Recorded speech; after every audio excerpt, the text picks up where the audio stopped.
It's me, Mrs. Miller. I'm going to read you Chapter 2 of Beezus and Ramona. I hope you enjoyed the first chapter yesterday, or whenever you watched it, and I hope you enjoyed today's chapter. All right, let's begin. Chapter 2 is called Beezus and Her Imagination. Beezus and Ramona both looked forward to Friday afternoons after school. Beezus, because she attended the art class in the recreation center in Glenwood Park.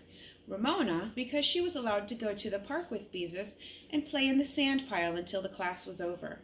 This Friday, while Beezus held Ramona by the hand and waited for the traffic light to change from red to green, she thought how wonderful it would be to have an imagination like Ramona's. "Oh, you know Ramona, her imagination runs away with her," Mother said when Ramona made up a story about seeing a fire engine crash into a garbage truck. "That child has an imagination a mile long," the Quimby's grown-up friends remarked when Ramona sat in the middle of the living room floor in a plastic wading pool she had dragged up from the basement and pretended like she was a boat in the middle of a lake. "Did you ever see so much imagination in such a little girl?" the neighbors asked one another when Ramona hopped around the yard pretending she was the Easter Bunny. One spring day, Ramona had got lost because she started out to find the pot of gold at the end of the rainbow. The rainbow had appeared to end in the park until she reached the park, but then it looked as if it ended behind the supermarket. When the police brought Ramona home, Father said, "Sometimes I think Ramona has too much imagination." "Nobody," reflected Beezus, ever says anything about my imagination. Nobody at all. And she wished more than anything that she had imagination. How pleased Miss Robbins, the art teacher, would be with her if she had imagination like Ramona's.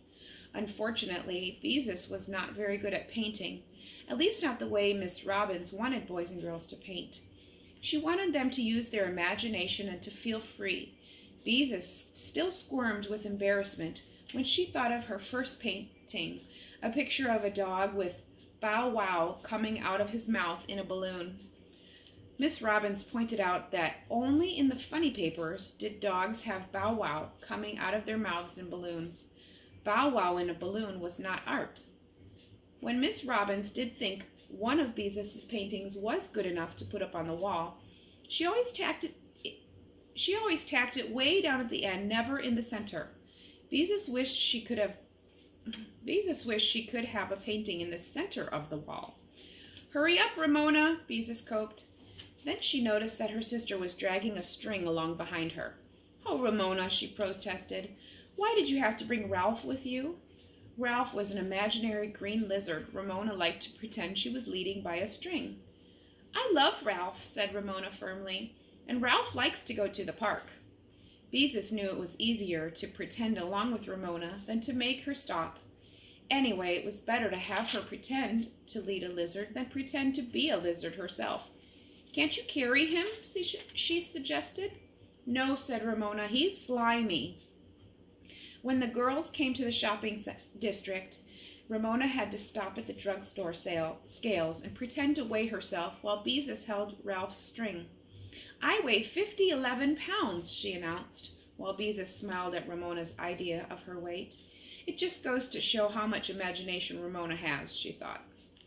At the radio and phonograph store, Ramona insisted on petting his master's Voice, the black and white plaster dog, bigger than Ramona, that always sat with one ear cocked in front of the door. Beezus thought admiringly of the amount of imagination it took to pretend that a scarred and chipped plaster dog was real. If only she had an imagination like Ramona's. Maybe Miss Robbins would say her paintings were free and imaginative and would tack them on the middle of the wall. When they reached the park, Beezus left Ramona and Ralph at the sand pile, and feeling more and more discouraged at her own lack of imagination, hurried to the recreation center. Here she is walking her imaginary lizard.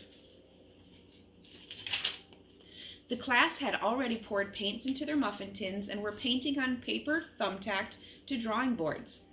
The room hummed with activity. Miss Robbins, wearing a gay paint-smeared smock, flew from one artist to another, praising, correcting, suggesting. Beezus waited until Miss Robin finished explaining to a boy that he should not outline a mouth with black paint. Her mouth wasn't outlined in black, was it? Then Beezus said, "I'm sorry I'm late, Miss Robbins." She stared in fascination at Miss Robin's earrings. They came almost to her shoulders and were made of silver wire, twisted and bent into interesting shapes. Not the shape of anything in particular, just interesting shapes. "That's all right, Miss Robbins." Her earrings swinging, smiled at Beezus. "Get your paints and paper. Today, everyone is painting an imaginary animal." "An imaginary animal?" Beezus repeated blankly. How could she possibly think of an imaginary animal? As Beezus poured paints into her muffin tin and tacked a sheet of paper to her drawing board, she tried to think of an imaginary animal, but all the animals she could think of, cats and dogs, cows and horses, lions and giraffes, were discouragingly real. Reluctantly, Beezus took the only vacant seat, which was beside a boy named Wayne, who came to the class only because his mother made him. Once, Beezus had hung her sweater on the back of a chair and Wayne had printed "Post no bills" on it in chalk. Beezus had worn it all the way home before she discovered it. Since then, she did not care to sit beside Wayne. Today, she noticed he had parked a grape-flavored lollipop on the paper towel beside his muffin tin of paints. "Hi, Bees," he greeted her. "No fair licking my sucker." "I don't want your old sucker," answered Beezus, "and don't call me Bees." "Okay, Bees," said Wayne. At that moment, the door opened and Ramona walked into the room. She was still dragging the string behind her, and she looked angry. "Why, hello," said Miss Robbins pleasantly. "Oh, Ramona, you're supposed to be playing in the sand pile," said Beezus, going over to her. "No," Ramona said flatly. "Howie threw sand on Ralph." Her dark eyes were busy taking in the paints, the brushes, the drawing boards. "I'm going to paint," she announced. "Mother said you were supposed to play in the sand pile," protested Beezus. "You're too little for this class."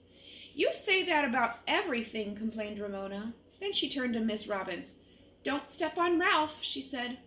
"Ralph is a make-believe green lizard. She pretends she leads around on a string." Beezus was embarrassed at having to explain such a silly thing. Miss Robbins laughed. "Well, here is a little girl with lots of imagination. How would you like to paint a picture of Ralph for us, Ramona?" Beezus could not help feeling annoyed. Miss Robbins was letting Ramona stay in the class, the one place where she was never allowed to tag along. Miss Robbins would probably like her painting because it would be so full of imagination. Ramona's pictures, in fact, were so full of imagination that it took even more imagination to tell what they were. Ramona beamed at Miss Robbins, who found a drawing board for her and a stool, which she placed between Beezus and Wayne. She lifted Ramona onto the stool. "There, now you can share your sister's paints." Ramona looked impressed at being allowed to paint with such big boys and girls. She sat quietly on her stool, watching everything around her. "Maybe she'll behave herself after all," thought Beezus, as she dipped her brush into the blue paint, "and now I don't have to sit next to Wayne." Since Beezus still had not thought of an imaginary animal, she started with the sky. "Do the sky first," Beezus whispered to Ramona, who looked as if she did not know how to begin. Then Beezus faced her own work, determined to be free and imaginative. To be free on a piece of paper was not as easy as it sounded, she thought. Miss Robbins always said to start with the big areas of a picture and paint them bravely and boldly, so Beezus spread the sky on her paper with bold, brave strokes. Back and forth across the paper she swept her brush. Brave and bold and free, that was the way to do it.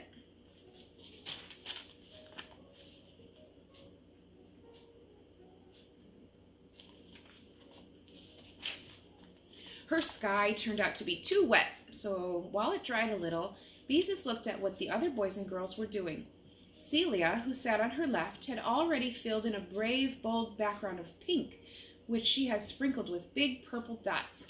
Now she was painting a long gray line that wound all over the paper, in and out around the dots. "What's that supposed to be?" whispered Beezus. "I'm not sure yet," answered Celia. Beezus felt better because Celia was the kind of girl who usually knew exactly what she was doing and whose pictures were often tacked in the center of the wall. The boy on the other side of Celia, who always wanted to paint airplanes, was painting what looked like a giraffe made of pieces of machinery, and another boy was painting a thing that had 2 heads. Beezus looked across to Ramona and to Wayne.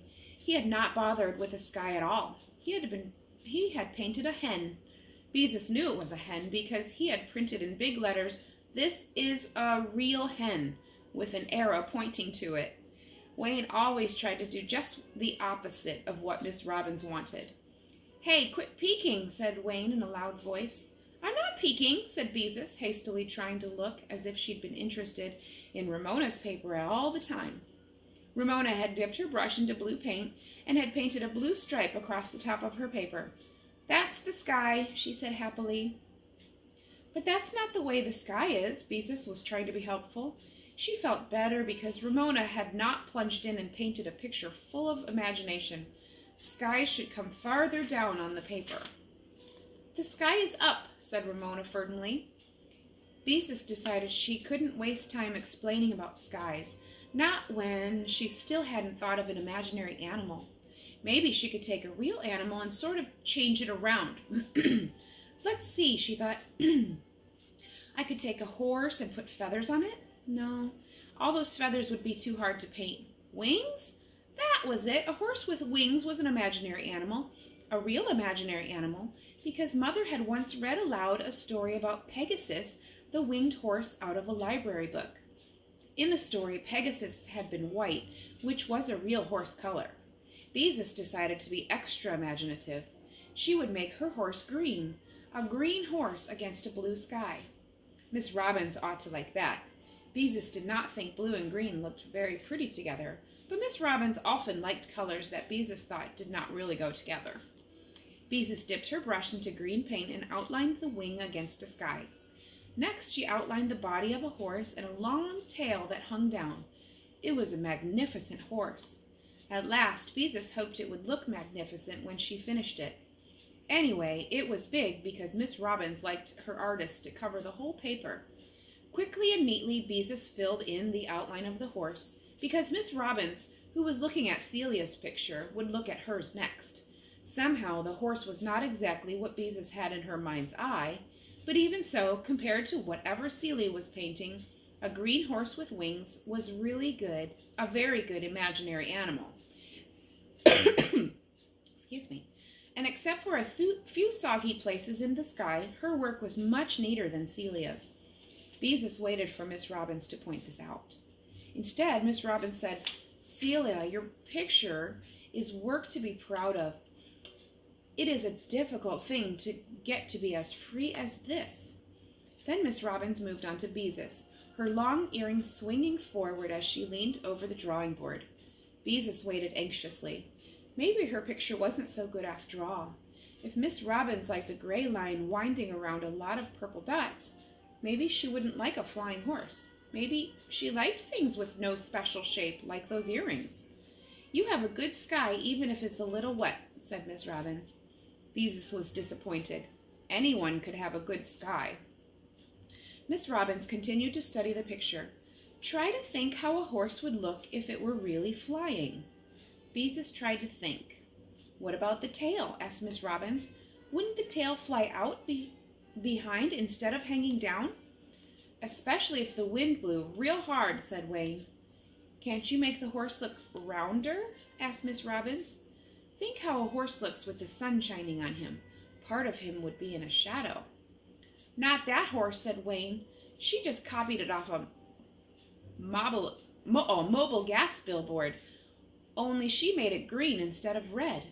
"I did not," said Beezus indignantly. Then she stared at her painting again. Now that Wayne pointed it out, she could see how her horse did look like the one on the mobile gas billboard at the station service where her father bought gasoline. He was a flat cardboard horse, not a magnificent horse at all.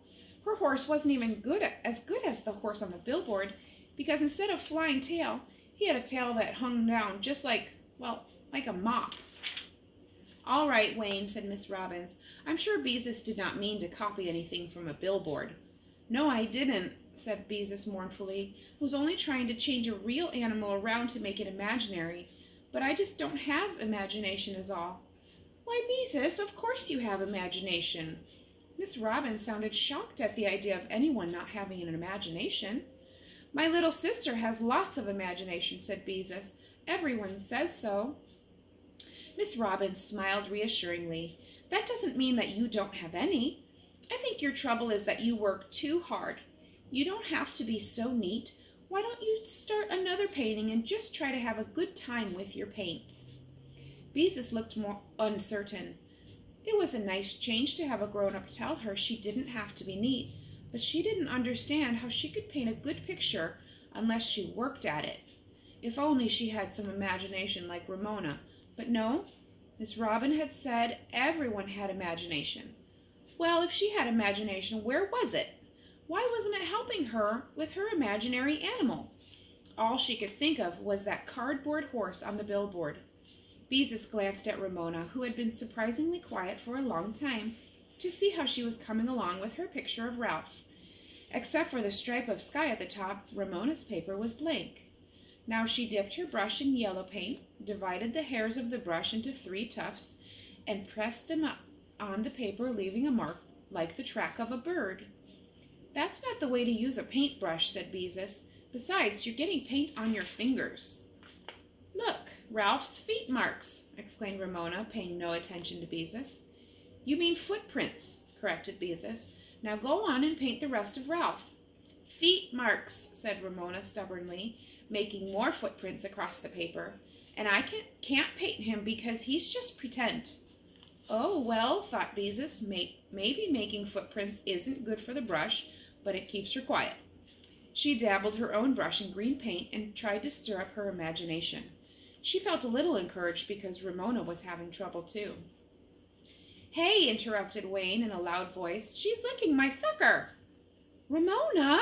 Beezus was horrified to see Ramona no longer interested in footprints, calmly sucking Wayne's grape-flavored lollipop. Ramona, put that down this instant. You're not supposed to lick other people's suckers. You give me that. Wayne made a grab for his lollipop. No, screamed Ramona, trying to hold it out of his reach. I want it. Ramona, give it to him, ordered Beezus.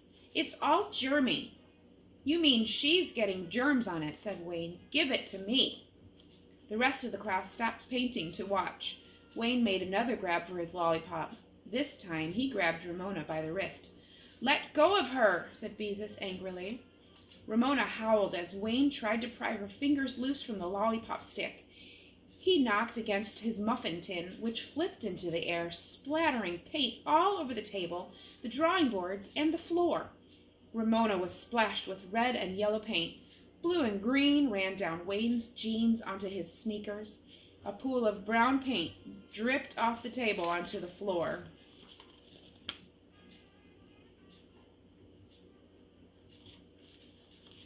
Now see what you did, said Wayne after he pried his sucker out of Ramona's fist. See what you did, contradicted Beezus, picking on my little sister like that. She picked up the paper towel the sucker had been resting on and began to wipe the splatters off Ramona, who continued to howl. Boys and girls, Miss Robbins raised her voice, let's be quiet. When the room is quiet, I know you are thinking. Lots of people don't know. You have to think while you paint. Then she turned to Wayne. All right, Wayne, you may get a damp cloth and wipe up the paint. I'm sorry, Miss Robbins, said Beezus. I want the sucker, screamed Ramona. Suddenly, Beezus decided she had had enough. This art class was the one place where Ramona was not supposed to be. She was supposed to play in the sandpile. Mother had said so. She was not supposed to upset the class and spoil everything with one of her tantrums. Beezus made up her mind she was going to do something about it, and right now, too, though she didn't know what. Ramona, stop that this instant, Beezus ordered. Go and play in the sandpile where you belong, or I'll... Frantically, Beezus tried to think what she could do. Then she had an inspiration. Or I'll tickle you, she finished. I guess I do have some imagination after all, she thought triumphantly. Instantly, Ramona stopped crying. She hugged herself and stared at Beezus. Don't tickle, Beezus, she begged. Please don't tickle. Then go out and play in the sandpile like Mother says you're supposed to, said Beezus. Don't tickle! Shrieked Ramona as she scrambled down from her stool and ran out the door. Well, thought Beezus, it worked. It really worked. Feeling suddenly lighthearted, and she tacked a fresh sheet of paper to her drawing board and sat staring at it. Maybe Ramona didn't have so much imagination after all, if she couldn't draw a picture of an imaginary green lizard. Well, if Ramona couldn't paint a picture of Ralph, she could. Ramona was not the only one in the family with imagination, so there. Beezus seized her brush and painted in another sky with bold free strokes. Then she dipped her brush into green paint and started to outline a lizard on her paper. Let's see, what did a lizard look like? She could not remember.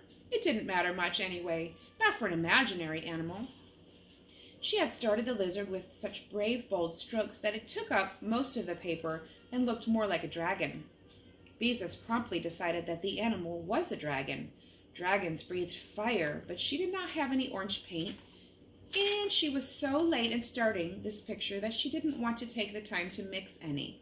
She dipped her brush into pink paint instead and made flames come out of the dragon's mouth. Only they didn't look like flames. They looked more like the spun sugar candy Beezus had once eaten at the circus. And a dragon breathing clouds of pink candy was more fun than an ordinary flame-breathing dragon. Forgetting everyone around her, Beezus made the pink clouds bigger and fluffier. Dragons had pointed things down their backs, so Beezus made a row of spines down the back. They did not look quite right, more like slanting sticks than spines. Lollipop sticks, of course. At that, Beezus laughed to herself. Naturally, a dragon that breathed pink spun sugar would have lollipops down its back. Eagerly, she dipped her brush into red paint and put strawberry lollipop on one of the sticks. She painted a different flavor on each stick, finishing with a grape-flavored lollipop like the one Wayne and Ramona had shared. Then she held her drawing board at arm's length. She was pleased with her dragon. It was funny and colorful and really imaginary. Beezus wondered what she could do next. Then she remembered that Miss Robbins often said it was important for an artist to know when to stop painting. Maybe she'd spoil her picture if she added anything. No, just one more touch. She dipped her brush in yellow paint and gave the dragon an eye, a lemon drop eye. There! Her imaginary animal was finished. By that time it was 4:30, and most of the boys and girls had put away their drawing boards and washed their muffin tins. Several mothers who had come for their children were wandering around the room looking at the paintings. Those who have finished, wash your hands clean, said Miss Robbins, and I mean clean. Then she came across the room to Beezus. Why, Beezus, she exclaimed, this is a picture to be proud of. I didn't know whether a dragon should have lollipops down his back or not, but they were fun to paint, said Beezus. Of course he can have lollipops down his back. It's a splendid idea. After all, no one has ever seen a dragon, so no one knows how one should look. Miss Robbins turned to several of the mothers and said, with admiration in her voice, here's a girl with real imagination. Beezus smiled modestly at her toes while the mothers admired her picture. We'll tack this in the very center of the wall for next week's class to see, said Miss Robbins.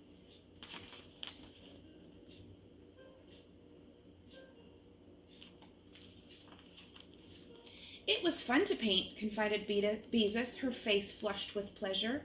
Of course it was, said Miss Robbins, as she carefully placed the picture in the center of the wall.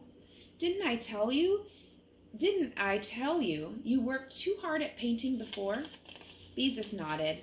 That was the wonderful thing about it, she thought, as she scrubbed out her muffin tins.